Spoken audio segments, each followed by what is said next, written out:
नमस्कार मैत्रिणींनो, ॲक्टिव्ह मन चॅनलवरती मी सविता पुन्हा एकदा माझ्या नवीन व्हिडिओमध्ये तुमचं स्वागत करत आहे। आता गुरुचरित्र पारायण माझं नुकतंच पार पडलेलं आहे आणि एवढे खूप छान मला गोड अनुभव याच्यामध्ये आलेले आहेत की आता केंद्रात पण पारायण सामुदायिक सुरू होतं, पण केंद्रात जाणं शक्य नाही, त्यांनी घरी केलं। तसंच मी सुद्धा तुमच्यासारखं घरी केलेलं आहे आणि घरी सुद्धा मला खूप छान अनुभव आले।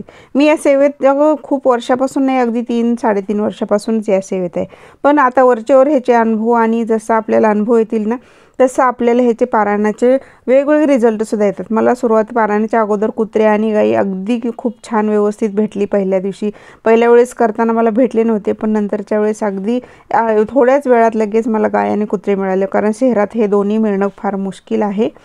आणि माझ्याकडं एवढे अनुभव छान आले की पहिल्या दिवशी मी पारायणाला बसताना ज्यावेळेस मी दिवा प्रज्वलित करत होते आणि दिवा अगदी ठेवला, मी अजून पारायण ठेवते नाही तोपर्यंत दिव्यामध्ये माझ्या फूल तयार झालं होतं। तो सुद्धा मी व्हिडिओ काढून ठेवलेला आहे। मी आता नंतर मोठा व्हिडिओ बनवीन ना त्यावेळेस तुमच्याशी तोही शेअर करेन।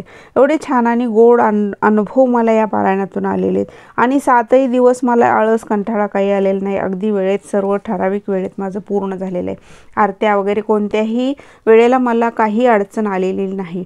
असे माझे खूप छान आणि गोड अनुभव आहेत। असे आणखी खूप अनुभव आहेत, ते एवढ्या छोट्या व्हिडिओमध्ये सांगणं शक्य नाही। नंतर वेळोवेळी मी सांगेन तुमच्याशी आणि शेअर पण करेन। आणि माझ्याप्रमाणे तुम्ही सुद्धा स्वामी सेवेत यावं ही माझी तुम्हा सर्वांना विनंती आहे।